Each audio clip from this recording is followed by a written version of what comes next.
En Syrie, près de 1000 civils ont été tués en 3 jours, selon une ONG.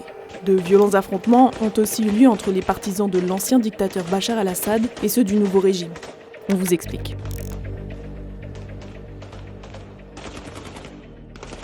Tout a commencé le 6 mars à Djablé, près de la ville de Latakié.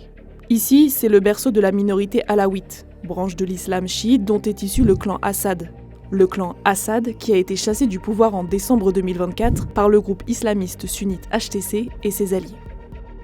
Ce 6 mars, des partisans du président déchu Bachar al-Assad y lancent une attaque, ainsi qu'à différents endroits du pays. Des convois des forces de sécurité syriennes actuelles sont envoyés en renfort dans les provinces de Latakié et Tartous, et des violents affrontements ont lieu.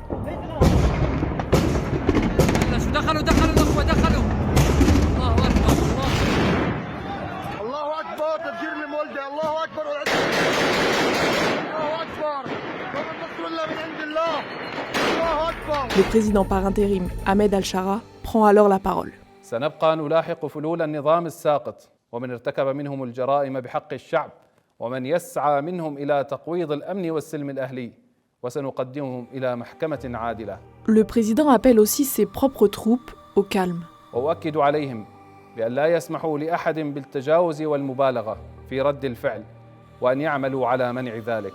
Car en parallèle des affrontements, de nombreuses exactions contre des civils ont été commises. Nous avons flouté ces images à cause de leur violence.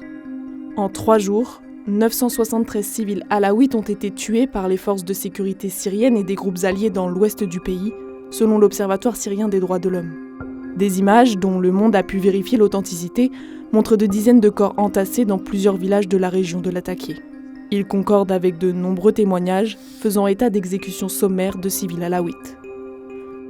L'ONU, Washington et d'autres capitales ont condamné ces tueries, appelant les autorités syriennes à y mettre fin.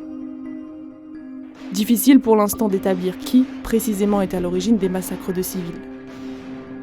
Le président syrien par intérim a appelé à l'unité nationale et a créé une commission indépendante pour enquêter et établir les faits sur les événements survenus sur la côte syrienne.